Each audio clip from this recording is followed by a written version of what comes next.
wabarakatuh. Saya Dr. Ishak Bardrowijaya. Salam sehat, bahagia dan panjang umur ya.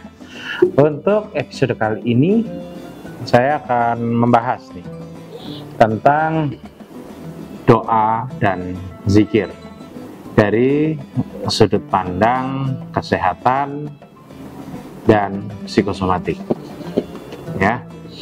Oke. Dimana kita tahu, dimana saat kita selesai menjalankan sholat, menjalankan ibadah, atau di tengah-tengah kehidupan pun kita disunahkan untuk berzikir atau berdoa. Misalnya mau ujian, disuruh berzikir, berdoa, ya kan? Jangan kan seperti itu. Di dalam Muslim pun mau masuk kamar mandi, mau keluar kamar mandi pun kita memiliki sunnah untuk berdoa. Nah, secara prinsip doa dan berzikir itu sebagai kita umat Muslim yang menjalankan kehidupan kita dengan baik dan benar, doa dan zikir itu adalah bagian dari hidup kita, ya, bagian dari hidup kita. Dan sebenarnya jika kita melihat itu lebih dalam secara kesehatan, sangat banyak manfaatnya untuk kesehatan kita. Oke, kita akan melihat sisi yang paling simpel dan cukup jarang diperhatikan ya. Di saat kita akan yang namanya berdoa atau berzikir, itu secara tidak langsung gelombang otak kita itu bergeser. Oke, kita akan menjelaskan terlebih dahulu tentang gelombang otak ya, berarti ya, supaya pemirsa paham ya. Jadi gelombang otak kita ngobrol-ngobrol seperti sekarang ini, kita berinteraksi secara ngobrol seperti ini, itu gelombang otaknya itu beta. Dan di situ biasanya kita konsentrasinya tinggi ya. Terus dalam situasi tertentu bahkan stresornya tinggi, kortisolnya itu meningkat dalam tubuh kita. Karena apa? Nanti itu tadi dari yang konsentrasinya itu meningkat sehingga terkadang mengakibatkan stresor meningkat. Itu pada gelombang beta. Nah, pada gelombang alfa dan theta itu adalah gelombang yang cukup tenang. Itu adalah gelombang yang seperti mau tidur. Dalam orang Jawa itu biasanya disebutnya dengan liar-liar ya. Nah, di situ gelombangnya cukup tenang. Otomatis di gelombang alfa dan theta itu stresor yang tidak ada, sangat minimal ya. Nah, begitu tidur itu gelombangnya delta ya. Nah, kalau delta itu ya wis tidur gitu. Jadi di situ jelas tidak ada stresor kan gitu. Sekarang kita cukup berbicara di gelombang alfa dan theta, di mana itu gelombang yang sangat menenangkan, tetapi tidak tidur, ya. Itu. Nah, secara penelitian dan secara keilmuan, di saat orang melaksanakan doa dan zikir, gelombang otak akan langsung masuk ke gelombang alfa dan theta.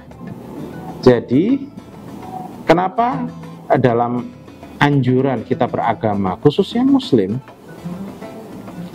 di saat kita sehari-hari dalam bekerja selalu dimulai dengan doa, di tengah-tengah diiringi dengan zikir. Karena apa? Ya supaya kita tidak berada di titik stres. Kita akan berada di dalam kondisi yang stabil, sehat, nyaman, otomatis pola pikir akan bisa berkembang jauh lebih bagus daripada orang yang stres ya. Nah, di situ adalah fungsi dari doa dan zikir secara kesehatan. Nah, di saat gelombang alfa dan theta itu terjadi di otak, seketika kortisol itu turun. Kita tahu kortisol adalah neurotransmitter yang mengakibatkan kita menjadi stres ya.